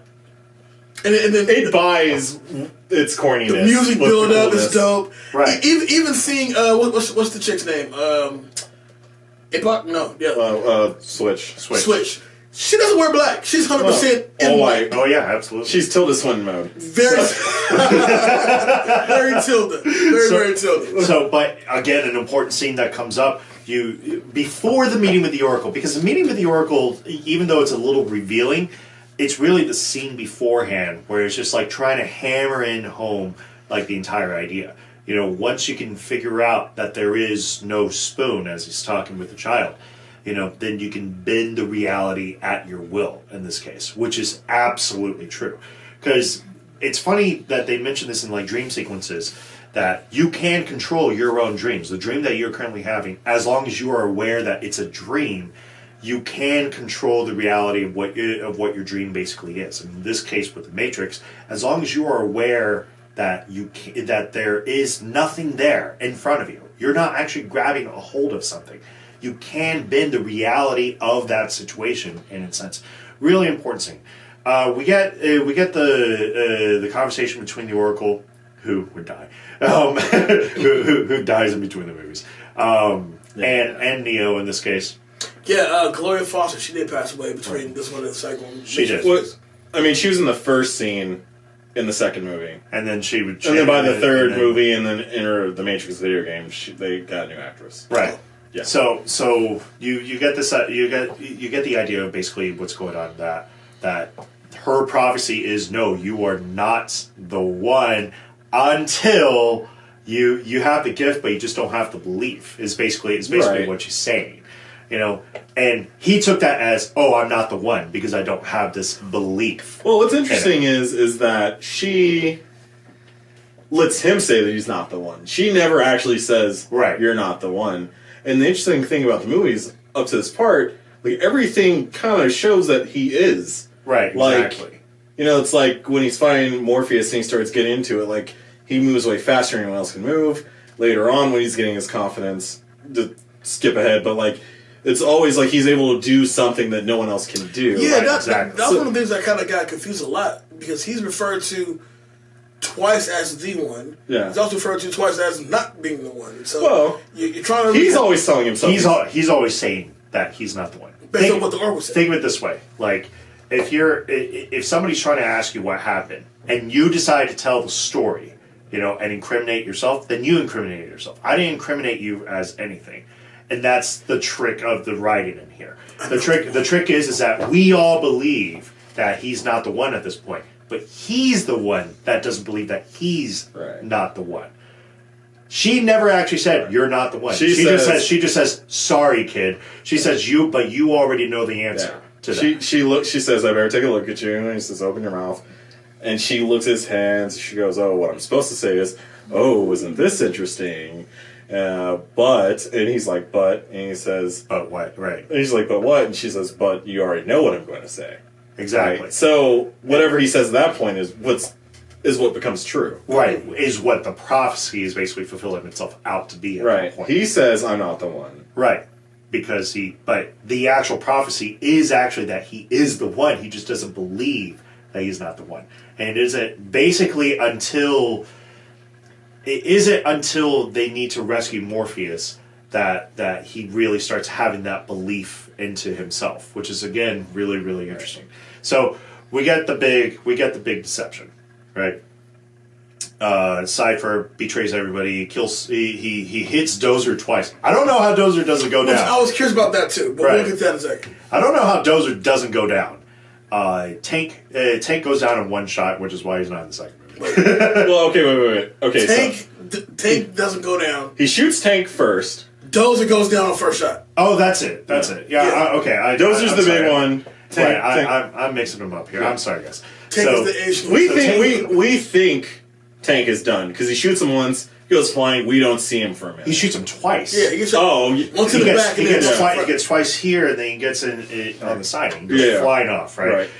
Dozer goes. He lays on Dozer. Yeah. And he just lays it on him. Yeah, right. yeah. And he goes down. Right. Mm-hmm. Then he goes and he kills APOC and Switch. Right. Basically playing the creepy role not like as this. we can. Right. Not like this. Not like just unplug and you're dead. And then Tank comes back, grabs the gun, and basically kills him at that point. So we get the big betrayal. Let's not forget the two monologues he does for both Trinity and Morpheus. Right, but there is actually probably my favorite scene of Morpheus is here. So they have to escape, right? Because shit's gone bad at this point. And they're crawling down basically the inside of the outer wall and inner wall where it should be rock solid, as some people would know, unless you have plastered walls, right? And they're crawling down the side of it when an agent goes and grabs Neo. Right. To save Cypher drops dime on them by making noise and shit. Right, of course. To save Neo at that point, Morpheus goes and he straight up holds his hands off to his side and goes, oh! He doesn't punch through. He headbutts through. He powers up. He powers up a headbutt through the wall. He just... and just runs right through the wall and on top of this agent and just starts, attacking him at this point. What I love about that is that normally somebody punches through a wall. He headbutts his way through. You still get damaged from that. Your brain is... No, man. He has the faith. There's so many headbutts in this movie. If I protect Neo, because he's the one, it's gonna happen. So he doesn't care. There's so many headbutts in this movie. It's why I love it. Maybe it's one of those things, because that's one of my favorite martial arts moves, like a solid headbutt. All right, so when you we'll blow past that to the actual recovering of Morpheus. Right, and in this case, let's get to the lobby scene because we all know what's going to happen. The best shootout ever. It is. It's amazing. Just to run through it quick. Morpheus fights Smith. He can't beat him. He gets grabbed. And the entire point why they want to grab him is because he has the Zion mainframe codes. Right. So it's a codes that they'll be able to get into. Right. It's a codes that they'll basically be able to get in to basically infiltrate Zion. Yes. Essentially everyone dies, but Tank, Neo, Trinity, and then Morpheus is captured. They figured we're gonna kill more. We're gonna have to pull the plug on them so they don't get the codes. Neo's like, since I'm not the one, Morpheus is the one that's important. I'm going back in to get him. Right. Trinity's like, I'm going in with you. Lobby. Right. So we get. A whole lot of guns. Whole lot of guns. They all stock up, and they go into this lobby. Jay, kick it off for us. So they go into this lobby. They're dressed in black, very gothic, but yet very BMW. Just bought one yesterday. Pleather crop tops. Pleather crop tops. And then shit just goes 0 to 100 very quickly. And you have this very well shot, very destructive shootout. Oh, it's so destructive. I mean, one guard is getting like 20 bullets to the ass, no problem. And it's just shooting them up, cross barrel, flip it. NRA fantasy knocks a shotgun out of a guy's head, flips it, so grabs cool. it, shoots that dude in the chest, and then shoots the next dude afterwards. It is just so intense going A lot on. of slow motion, a lot of flipping in slow motion just to land and to shoot some more people. In so many ways, this scene pretty much encapsulates what everybody possibly wanted in an action movie. Oh, yeah. Because a lot of times leading up to this, and this was something that they discussed before the scene, there was never really like in American movies. It was always either it's a kung fu movie or it's a shootout. Right. You know, it was never the combination of the two ideas. Right. To actually do so, and it's why it was so fucking cool. Yes. Because it's like you're getting martial arts with guns. Finally, every movie after this, Equilibrium, Boondock Saints, any movie you think where like a badass guy comes in, shooting and kicking and just beating ass. It was so dope. That's the reason why, like, John Wick today is like it's such a breath of fresh air for Keanu Reeves, right? You know, because that's what we know. That's how we know you. You know, right. And then you're older now, but you still kick a lot of ass. You're really good at it. Exactly. So you know, it's why it's so iconic to this movie. It may actually be my iconic scene. Which I also love is that once they got done, kind of shooting and killing, right? They go to another elevator, correct? Right. And so the last cut back to the lobby, shot the shit. The little pebble kind of drops. The little plate literally just falls off. Like they're just like, yeah. It was basically it's a mic drop. It's a movie mic drop at that point. Because it's just like you know what? Yes, we just fucking did that. It was the bullet money shot. So then they basically go. They get up to the roof. They fly a whole bunch of other guys. Trinity gets loaded in with the program to fly this helicopter. And this is another iconic scene because I don't know how Morpheus was not hit in all of this because he's standing in the middle of the fucking room. Oh. He unloads an M50 caliber minigun into this one room. Whoa. Danger Mouse. We got to bring it back, right? Because we're skipping a super iconic scene where, so loads up the helicopter program, turn around, one of the cops turns into the other agent Jones, I think. Right. And that's, Oh, yeah. No, please, go ahead. All right. So, they clean up all the cops, but Trinity sees him, and, Neo feels it, right? So he turns around, 2 pistols, boom, boom, boom, boom, boom, And you see the multiple agents. Yeah, and you see the mirage of agents, just dodging the bullet, right? Right. And then that's when he's just like, uh-oh, the one juice ran out here. Right. Trinity, help. And the guy, he pulls out his gun, and he starts unloading him with his Desert Eagle. Did we get the iconic shot? shot? The iconic shot of the Dodge, just, him going backwards. Basically bending at an impossible angle. Right. Obviously. I'm sitting there and I'm like, is that possible? And then I'm like, nah. This is the Wachowskis. I'm falling to the ground every single time. That's them showing their anime, influence, because, right. Anime characters been like that, people don't been like that. Right, exactly. I'm telling that scene's been spoofed. Yeah. Various things. For that, everything. And the jump kick. And the jump kick. Absolutely. They did it in Shrek. Shrek was one of the very clear ones. And then she winds up fixing her hair in the middle of it. Right. And it kicks both of them at the same time. Deuce Bigelow does the dodge. Right, Deuce Bigelow does the dodge. So Scary Movie 2 does the kick too. Of course, yeah. And so now we get the shot of this minigun just unloading in here. Not one bullet. Not one his Morpheus. He knows pre-programmed bullets. Listen, everybody but him. Right, exactly. His bullet time meter came back up. That's how cool. Right. So he's slowing down with that one of my favorite shots of this is that they keep cutting back to Neo. He's doing the same thing, but then they cut to the ground, and you're seeing it's clearly CGI, but you're seeing all these bullets just rain down to the ground. And I'm like, that's a fuckload of bullets that's going down over there. Anytime we hear just like that, blocka, blocka, blocka, da da da da da da da. So they clear out the room. Morpheus gets shot in the leg from one of the agents as he tries to make this jump into the helicopter.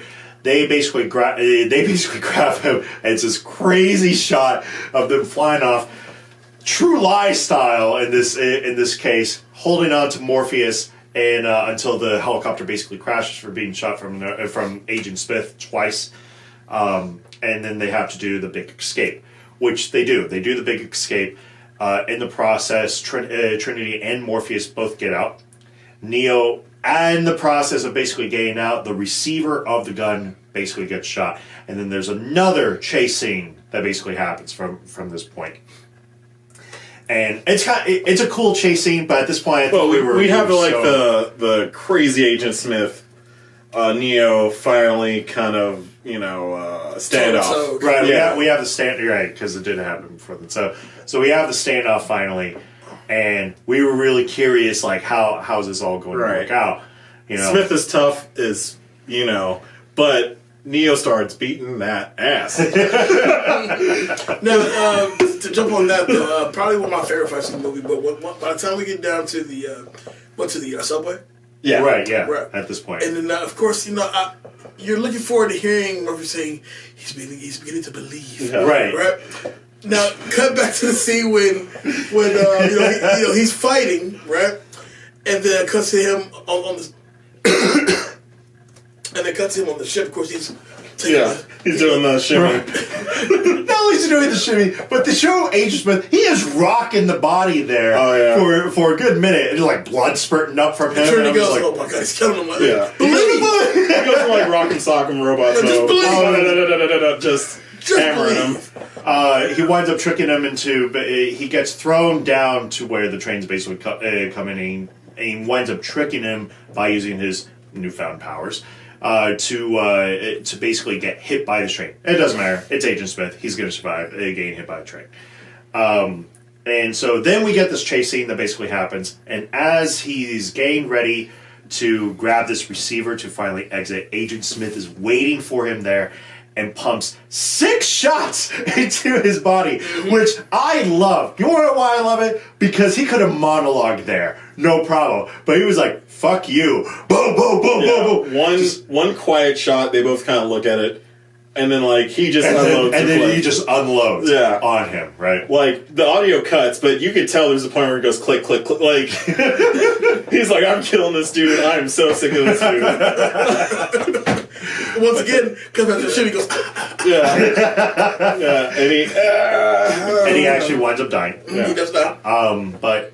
But Trinity, to fulfill her prophecy that was told by the Oracle, her prophecy is that the only way she would fall in love, she would fall in love with the One, and he winds up becoming the One, which because love brings you back, right? Which is the kiss of life. I really want the power of love to be played right at this point, because apparently it brings you back to life. Right. Also, Neo's Sleeping Beauty. He wakes up. Right, he wakes up. He's all beautiful. His vision is completely changed as he's now seen not as people but as just the numbers. The number sequences. Right, he sees the matrix in itself. The matrix ring code. He's seeing code. And winds up he winds up dodging. This is really cool because they unload on him and he's able to stop all the bullets. And then Agent Smith comes up and tries to attack him, and he's so fast he literally gets bored, turns to the side, and is just blocking with one arm. He's not even looking at any of the punches, and then winds up gaining a little bit of space, dives into his body like he's Raiden. And he forcibly enters the body and just explodes and kills Agent Smith, or so we would believe, obviously. Can we go back to when we say he gets bored? Because really does get bored. He gets bored. He's like going, and it just goes. Right, he's on super chill mode now. Man, he swings a punch, it's blocked, but then he extends his fingers and like Agent Smith, you're a program. Why are you going? Oh, you're a program. You can't feel that. Yeah, even when he's like no, and he just lazily puts his hand out. Right. It's I don't know. It's awesome. The two programs get out. They all celebrate back on the ship, and then they end with an ending dialogue from Neo. At this point, right. This is after the squids are hit by the EMP. Right. Yep. Sorry. And in this case, the Sentinels have found the ship, and they are basically coming in to kill everybody in there. And they actually get into the ship. Like, right before they get hit with this EMP. This is in the real world, by the way, not in the Matrix. The EMP goes off, and it kills all the Sentinels that are in there, as well as all the electromagnetic stuff that's in there as well.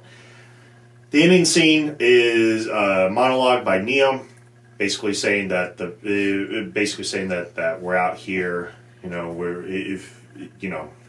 we run these streets. We run these streets, basically. at Matrix gang. And then you get the scene of Neo flying up like he's Superman, flying out like he's Superman, and that's some good old Rage Against the Machine. That's the Matrix. Yeah. Wow. 20 years later. A plus. So let me ask you this: now that we're here now, 20 years later. I can't ask you because you love this movie. So Dave, does it hold up? Absolutely. Even to this day, even after the sequels, like I feel like the legend of the Matrix, because you see how much of an influence this has even to this day. It's so important to kind of see why they decided to do some of the things that they decided to do, and it's you still feel it. Like you could still see it in Inception, which was only 10 years ago, in Max Payne, in all these other movies where you're just like, yeah, man, like this movie, in the John Wicks, obviously, which we're getting the third and maybe final one, now, and it's like they can make like 7 of those. They really could, and I'd still watch them. I'd still watch them. As long as he gets another dog, I'm still in for it for sure. It was in a sense, it was the ascension of Keanu Reeves' stardom at this point, because really, obviously we know the Bill and Ted's. One of my personal favorites, Point Break. Yeah, we had Johnny Utah. Oh God, I love that. Oh, that's such FBI agent. That is a super throwback movie. Totally coming up. I do not care. Oh God, I love that movie. And then obviously, with Speed, and then this was really the epitome of all that. He would later go on to do Constantine. He did a lot. He did a lot of other stuff afterwards, but really, this was that pinnacle at that point. Until his second revival in this case. Yeah. Until he was born again. Lun, question for you. Sure. So, with this being your favorite movie, how bad to you are the sequels?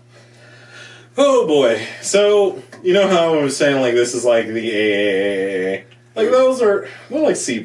Like, there's things in it that are okay. Like, okay, even take the first movie, right? Like, obviously, the movies, I can't say anything bad. Like, if I would say anything critical about the first movie, it would be that, like, yeah, you could touch up some of the CGI stuff. Sure. Right. But it's like Terminator 2. It still holds up. It's better stuff. But, like, I guess the big thing, because, like, this movie, it has, like, a lot of philosophy stuff, and, like, a lot of cool things, a lot of cool action, and, like, every scene, like, none of the scenes really feel wasted. Like, every scene sort of does something to build the world or whatever, right?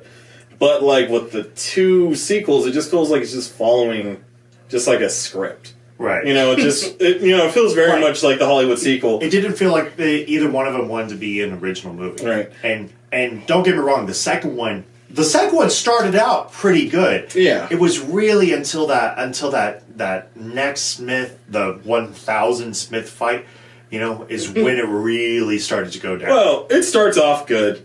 But, like, because, like, there's a lot of cool practical effects where, like, it does look like literally multiple Hugo Weavings. But they have so many at a certain point in the fight where, they're literally CGIing these rubber, like, Agent Smiths and, like, this rubber Neo. It didn't hit what we needed. Like, as far as the action goes in the first movie, anytime you see people fighting, there's always something practical, so it looks really good. Right. Like, my biggest gripe with the second and third movie is that, so, like I brought up some anime stuff earlier, but that's, like, literally one of the, besides, like, you know, like, Western philosophy, like, in Kung Fu movies, like, anime's, like, it was, like, a really big influence when it came to making this movie, right? Right. And comic books and stuff, right? So, like, in the first movie, like, they're like, yeah, the direct influence were, like, anime like Akira or, like, Ghost in the Shell. And it's just, like, I feel like with the second and third movie, it's more like Dragon Ball Z, even though I love Dragon Ball Z. Sure, yeah. Like, at the end of the movie, he's the one, right? So he can essentially do anything. Like, Morpheus instead of, like, the one he existed and he could just change any part of the code.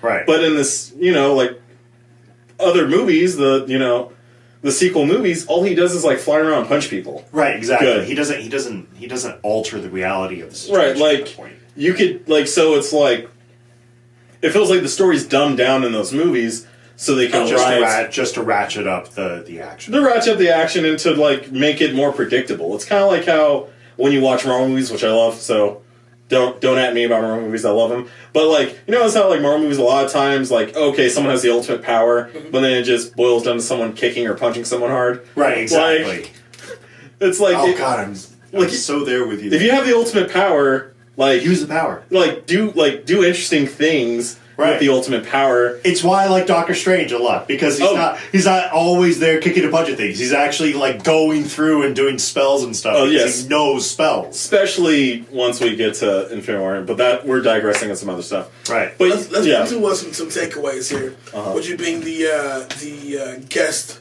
of Honor here tonight, who's getting your That Guy award? That guy.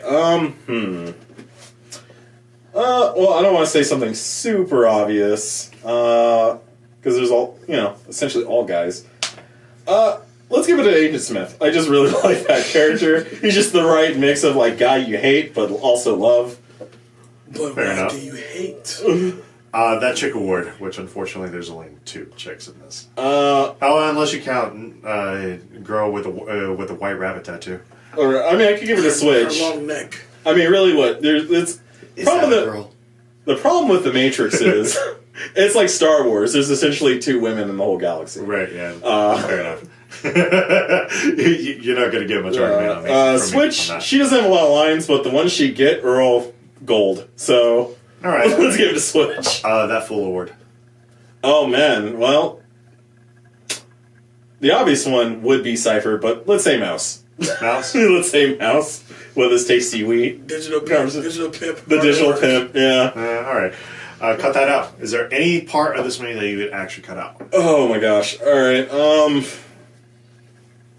And you can say no to this. No. Let me think, because there has to be something. Honestly, you know what's... This is probably, like, blasphemy. But if I would cut anything out, would probably cut out that, like, monologue that Neo gives in the movie. Just because... At the end? Because it's so, like... So he's on the phone...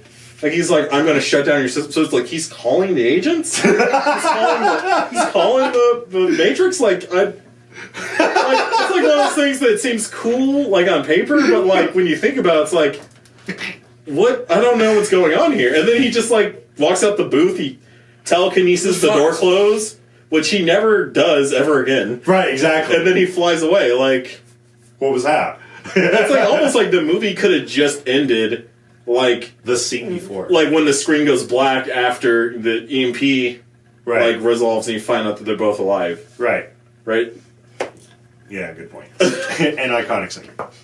Oh man, I have to go back to the Desert of the Real. It's back where him and Neo are like when he loads into the construct and he's telling about how essentially all of this is just to make people into batteries. Right. He's a copper top. He's a Duracell. Exactly. It's a good one. All right. For you? Do you want me to go next, or do you want to go next? I got you. Who's getting That Guy award? It's going to go to Morpheus.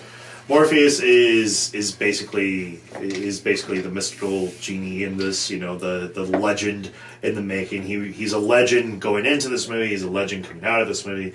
He's just amazing, and it couldn't have been played better by anybody other than Laurence Fishburne. All right, that chick award. It's going to go to Trinity. There's some times where if there's one thing that is very clear that I wish would have been better, is the show of emotion in this movie, because it that also followed this movie a lot. It's like I fell in love with you, and it's like sometimes I'm like, how, but then afterwards I'm like okay, to kind of progress the story, and maybe that does fulfill your own prophecy a little bit. She's like a guarded action girl, but just smile, or just be happy to see the other person. But it's like I fell in love with you. It's I resent that. Did you fall in love? Because guys are allowed to play it cool with their emotions. No, I want them to have more emotion. The most emotion out of this movie is Morpheus through a wall. I'm just saying, man, when you're getting shot at since you're like 14. And I get that, but it was like he was like Morpheus was the only person that had so much emotion. But what I did like about Trinity was that she looked great. Her action sequences really felt legit. That's another thing that changed with this. Before, outside of Jackie Chan movies, this was really the first time that people had to train for their roles. Oh yeah, they actually had to take training classes, and now you hear that literally all the time, where it's like, I had to get myself in shape to be so and so. It's like that changed because of this. People had surgery to do this movie. Exactly. Trinity would get that chick award. That full award. This full award. The other agents, because it's like, aren't you guys just as good as Agent Smith? So why aren't you guys like wanting to do a little bit more? You only do what he tells you to do. I mean, they're so robotic, though. I mean, of course, no. I get that they're robotic. Smith has that agenda. He wants out. No, look, I get that. I get the wanting to get out and whatnot. But come on, how do you not care a little bit more about this? What do you say? We have a problem. Do you? Because you're not treating it like it's a problem. And that's how you got your ass kicked. Hey, they are cardboard cutouts. Okay, Cut that out. Cut that out. It's going to be I know it's supposed to be like a team building exercise, thing where they're eating the goop, and it's supposed to be important to the movie because it's basically like, food still sucks, by the way, because we have no natural way of growing food because we have no cities, we just have Zion, which is a sweltering pancake mix of just sweat and ass. Do you think and machines? Do you think they have moonshine and you know damn well they have moonshine down there. I see Dixie down there too, actually. You know they're mixing battery acid with something to make it drinkable. Iconic scene. The lobby scene.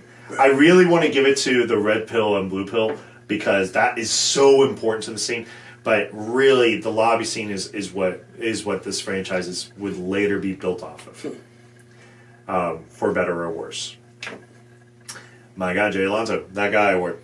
I'm gonna keep it basic. I'm gonna go to Morpheus. The reason why is because Morpheus believed all along, and then the Oracle tells Neo he will lay down his life for you. Right. But more so is that though he had this premonition, he believed in Neo. Even when Neo didn't believe in himself, he still was able to hold his own and lead a team in a fatherly type of way. So when he is in peril, you do feel it. That chick award.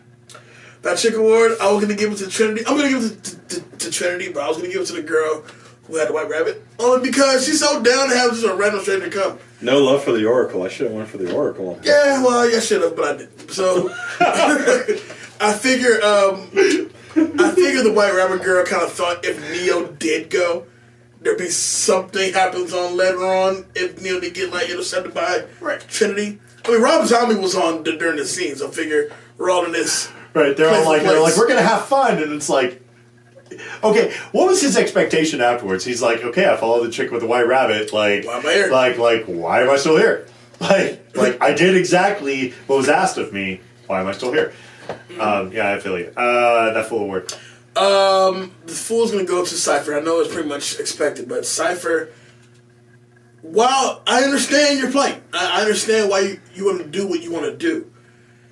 It's so unbelievably predictive. You know exactly who would just sell out, and there he is. Well, at least they showed it the next scene. No, even prior to that, you heard that at the voice in the beginning of the call. Sure. I said, oh, they're going to sell out. Right. 100% Sold out the whole team. The whole team, yes.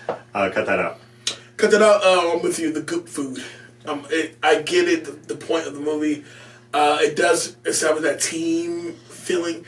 As annoying as Mouse is, he's actually pretty cool. So you are sad when he does die. But the food looked gross. Bowl of snot. Yeah. No, I'm okay. Iconic scene. Tastes like chicken.